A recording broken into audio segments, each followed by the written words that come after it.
धन्यवाद आप सभी का। यहां पर उपस्थित केसीआर साहब, मुख्यमंत्री तेलंगाना, और समस्त जो कैबिनेट है उनका भी धन्यवाद। जो यहां पे लोग आए हैं, जो फार्मर्स आए हैं, जो किसान हैं, जो राइतू हैं, उनका धन्यवाद। जो मेरी बहनें बैठी हैं, इनका धन्यवाद। पूरे पुलिस प्रशासन और जो मीडिया के लोग हैं, उन सबका धन्यवाद। और सबसे बड़ा धन्यवाद आज तेलंगाना सरकार का है कि जो लड़ाई पिछले 13 महीने से हमने दिल्ली में लड़ी, आज उस लड़ाई को साक्षात होते हम देख रहे हैं कि कोई स्टेट की सरकार आज किसान के इशू पे दिल्ली में इस देश के किसान के साथ में आई। और इशू कोई और नहीं है, इशू है फसलों के दाम के सवाल पे। जो 13 महीने भारत सरकार को बात बताई कि हमारे फसलों के दाम चाहिए, हमको एमएसपी गारंटी कानून चाहिए। पूरे देश में जो 23 फसलें हैं, जो दूसरी और फसलें भी हैं, उन पे भी एमएसपी चाहिए। किसान को लाभकारी मूल्य चाहिए। लेकिन जो भारत सरकार है, 13 महीने के आंदोलन में भी उसकी समझ में नहीं आई। ये कई मुख्यमंत्री अभी आए जिन्होंने किसान के इशू पे बातचीत की। छत्तीसगढ़ के मुख्यमंत्री गए तो उन्होंने सिफारिश करी कि जब आपकी भारत सरकार से बातचीत हो तो हमारी फाइल रुकी हुई है, उस फाइल की भी बात करना। तेलंगाना के मुख्यमंत्री से बात हुई कि फसलों के दाम नहीं मिल रहे, हमारे स्टेट में फसलों की खरीद नहीं होती, आप आंदोलन की शुरुआत करो।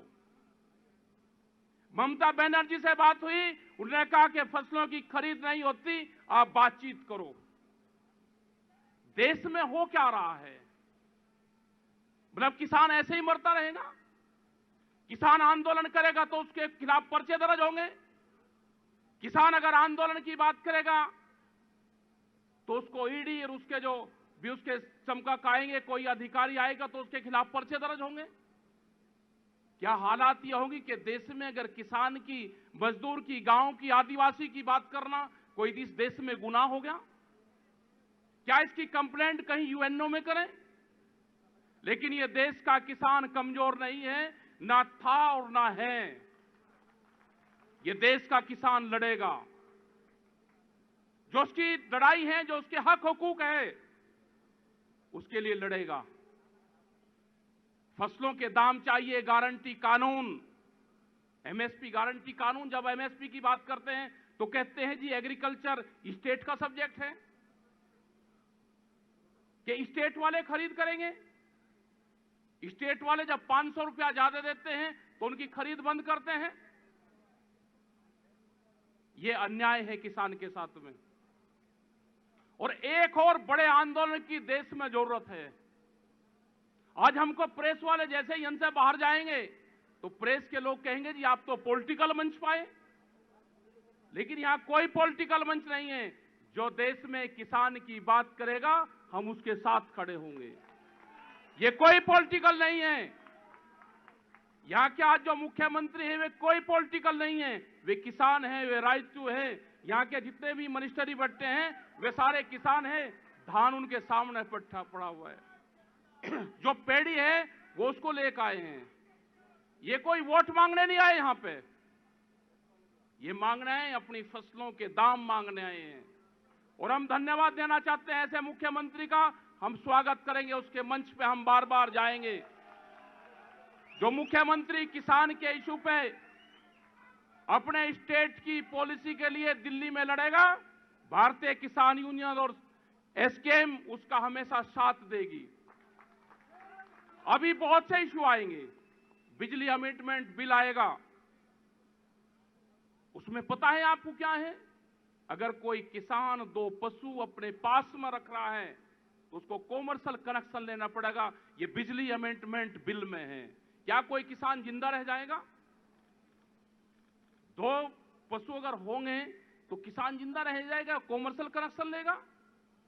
हमने बात करी है कि जैसे तेलंगाना में है, उनकी जो पॉलिसी है वो करंट फ्री दे करेगा, हम उसका नाम लेंगे। हमने कहा कि वहां पे अगर कोई भी किसान की डेथ होती है तो उसको मुआवजा मिलता है। यह होना चाहिए। यह पूरे देश में क्यों नहीं है? 5 लाख है। वो पूरी पॉलिसी का पता है। आज हिंदुस्तान में सबसे बेहतर अगर पॉलिसी है तो तेलंगाना की है। हम उसका जिक्र करते हैं हर जगह। हम गए, इनकी पॉलिसी का पता किया। हमने कहा कि या कुछ देर हो गया, मतलब इंडियन करेंसी है। इंडियन 73 कंट्रियों में हमारा संगठन काम करता है। हम वहां पर जाकर देखते हैं कि 72% तक सब्सिडी। साउंड माइक करो भाई, ठीक माइक करो। ये तो हिंदी समझने वाले लोग हैं। वहां तो आंदोलन ठीक चलेगा। आंदोलन तो होगा, एक आध दिन आंदोलन। भाई मार्च तो हैदराबाद में भी निकलेगा, आएंगे वहां पे भी, और मुख्यमंत्री जी को किसानों के बीच में ही बुलवाएंगे फिर। तो जो इशू है, इशू यह है कि भारत सरकार की पॉलिसी एग्रीकल्चर से अलग हो रही है। ये देश के किसानों की जमीन को बेचना चाहते हैं। आप देखोगे कि किस तरह की पॉलिसी है। हम तो दिल्ली से, यहां से 130 किलोमीटर दूर दिल्ली के किसान आंदोलन करते हैं। दिल्ली को चारों तरफ से घेर के आंदोलन करते हैं। कहते हैं जी लोग कम आए, साउथ से लोग नहीं आए जी, आपके बिहार से लोग नहीं आए जी दिल्ली में। मतलब आने नहीं दिया किसी को। जो सरपंच होता था गांव का, उसकी जिम्मेदारी थी कि आपके गांव से अगर कोई आदमी जाएगा तो उसका नाम बताना पड़ेगा थाने में। मतलब थानेदार चौकीदारी करता था कि दिल्ली के आंदोलन में कोई जा रहे हैं क्या। यह हालात थी। लेकिन उसके बाद में भी आए, और अभी हालात और खराब होंगे। आपके यहां पर तो पता नहीं, लेकिन दिल्ली एनसीआर में अभी 10 साल पुराना ट्रैक्टर बंद कर दिया। पूरा गाड़ियां बंद कर दी। क्या कोई किसान ऐसा है कि 10 साल पुराना ट्रैक्टर, पंपिंग सेट जो अपने खेत में पानी देता है डीजल से, क्या वो जिंदा रह सकता है? क्या 10 साल में किसान ट्रैक्टर बदल सकता है? क्या कोई गाड़ियां बदल सकता है 10 साल में? लेकिन अभी पॉलिसी आई कि 10 साल पुराना डीजल से चलने वाला वाहन यहां पे नहीं चलेगा। उसका हम पूर्ण रूप से विरोध करेंगे। और जो दिल्ली में पिछले 26 तारीख को जो ट्रैक्टर आए थे, 4 लाख ट्रैक्टर दिल्ली में आए थे, वो वही 10 साल पुराने ट्रैक्टर थे जो दिल्ली की सड़कों पर आए। हमने उनको कहा, उन्होंने कहा जी ये ट्रैक्टर जो 10 साल पुराना है ये खेत में नहीं चलेगा। अब हमने कहा कि ये ट्रैक्टर खेत में भी चलेगा और ये दिल्ली की चमचमाती सड़कों के ऊपर भी चलेगा। तो देश का किसान 4 लाख ट्रैक्टर देश का किसान दिल्ली की सड़कों पर लेकर आया, जिसमें यह बताया गया कि उन्होंने लाल किले पे राष्ट्रीय ध्वज का अपमान किया। हमने करीब 5-6 लाख राष्ट्रीय ध्वज उन ट्रैक्टरों पर लगाए, पूरी दिल्ली में चलाए। लेकिन एक बदनाम और साजिश करने का एक आरोप लगाया, वो बेबुनियाद था। उसका जवाब दिया देश के जनता ने। और जब भी संयुक्त मोर्चा कोई आह्वान करता था तो पूरे देश का किसान सड़कों पर आता था। वो ट्रैक्टर के माध्यम से आओ, वो पैदल आओ, वो रेल के सामने आओ, वो सड़क पे आओ। उस आंदोलन में पूरे देश के किसानों की भागीदारी थी। और हम आज भी कह रहे हैं, अगर किसान और मजदूर आदिवासी को जिंदा रहना है तो एक बड़ी लड़ाई लड़नी पड़ेगी। हमने कहा कि जितने भी विपक्ष के मुख्यमंत्री हैं, आप अपनी मीटिंग करो पहले दिल्ली में। आपको क्या करना है, आपकी भूमिका क्या रहेगी? हम किसान तो लड़ते रहेंगे साहब, लेकिन आपकी भूमिका क्या रहेगी? अगर आप नहीं लड़ोगे तो हम तो लड़ाई और आंदोलन करके अपना बचा ले जाएंगे, लेकिन आपकी कुर्सियों का क्या रहेगा? अगला टारगेट तो एक का स्टेट रहेगा आपका। जैसा उत्तर प्रदेश में हुआ, देश में अब कोई चुनाव नहीं है, देश में कोई इलेक्शन और कोर्ट कचहरी नहीं है। अब भूल जाओ उन सबको। 2-2 साल तक देश में फैसले होंगे, उसके बाद में सबको राज्यसभा चाहती है। क्या हो रहा है देश में? लेकिन हम तो सम्मान करते हैं, हम तो कोर्ट का भी सम्मान करते हैं और राज्यसभा का भी सम्मान करते हैं। ये किसान तो आंदोलनकारी हैं, इसको अलग अलग नाम से पुकारा जाता है, उसको पुकारते रहो। हम तो आंदोलन करते रहेंगे। हमको आंदोलन जीवी कहो, हमको खालिस्तानी कहो, हमको पाकिस्तानी कहो, हमको अफगानिस्तानी कहो, हमको गुंडे और मवाली कहो, कुछ ही कहते रहो। हमको तो फसलों के दाम चाहिए। ये आंदोलन जारी रहेगा। एक बड़े आंदोलन की देश में फिर जरूरत है, वो बड़ा आंदोलन फिर देश में होगा। लेकिन उम्मीद ये है कि अब की बार जो सत्ताधारी लोग हैं, उनका मुकाबला करने के लिए दूसरे लोगों की भी जरूरत पड़ेगी। आप भी अपना एक गठबंधन बना लो, जो खास करके विपक्ष के लोग हैं, अपना भी एक गठबंधन बना लो। हालात ये हैं आज भी विपक्ष की कि जैसे समुद्र के बीच में पानी के जहाज में सब लोग सवार हैं और वो तूफानों में फंसा हुआ है, लेकिन लड़ाई वहां पे ये हो रही कि इस जहाज का कैप्टन कौन है। कैप्टन तो जब बचोगे जब बाहर किनारे लग जाओगे। अभी तो समुद्र के बीच में है सारे के सारे। सब इकट्ठे हो जाओ, सारे ही कैप्टन हो। बाहर आ जाओगे तो सभी कैप्टन हो, नहीं तो अंदर तो सब डूबने की कगार पे हैं। लड़ाई लड़नी पड़ेगी आपको भी। सब इकट्ठे होके लड़ाई लड़ो। हमारी जरूरत होगी तो हमको भी बुलवा लेना। लेकिन हम ये है कि जो किसान हैं, जो मजदूर हैं, हम आएंगे, तेलंगाना में भी आएंगे। वही है मुख्यमंत्री जी से बात। उन्होंने कहा कि हम भी किसान हैं और हम आपकी लड़ाई के साथ में हैं।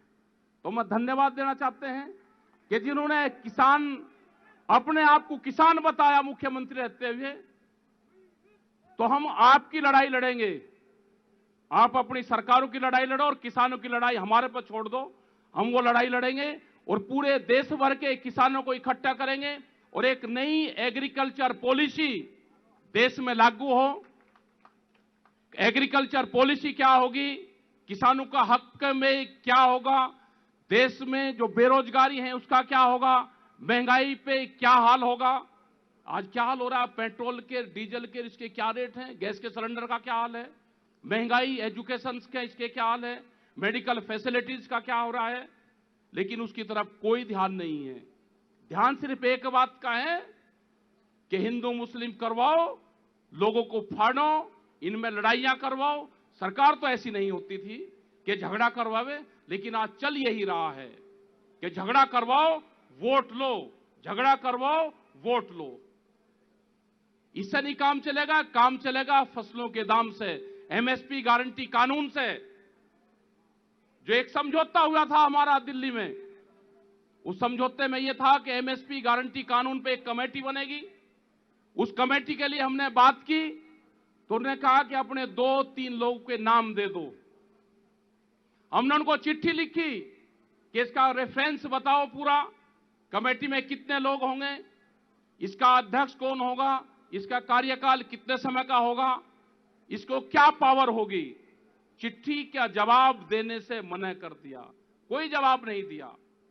यह होगा कि 3 लोग किसानों की तरफ से ले लोगे, 11 लोगों की अगर कमेटी बनी। बिहार में 800 से और 900 रुपए पे पेड़ी की खरीद होती है इसकी, क्या कोई किसान बच जाएगा? उत्तर प्रदेश के जो पूर्वांचल का जो क्षेत्र बिहार से लगता हुआ है, उसमें 1000 से 1200 रुपए की खरीद होती है। हरियाणा, पंजाब, उत्तर प्रदेश का कुछ क्षेत्र वो आंदोलन करके उसकी खरीद हो जाती है कुछ, लेकिन पूरे देश में नहीं है। बाजरा 1000 से 1100 रुपए बिकता है, मक्का 800 रुपया बिकती है। मतलब आधे रेट में फसलों की खरीद होती है।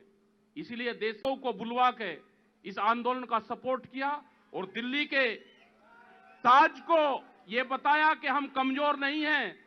कैमरा और कलम पे भी देश में पहरा है, इनको भी मुक्त करवाना है।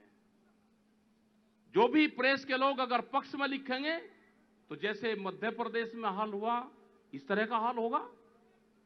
तो मुक्ति अभियान भी देश में चलेगा, उसके लिए भी तैयार रहें। और आने वाले टाइम में एक बड़े आंदोलन की रूपरेखा देश में बन रही है। यहां पे LIU, इंटेलिजेंस सब होंगे। आप भारत सरकार को बता दें, उसके लिए तैयार रहें। ये देश का किसान आंदोलन कहां, कब और कैसे होगा वो आने वाले टाइम पे हम बताएंगे। धन्यवाद। जय हिंद, जय भारत, जय तेलंगाना।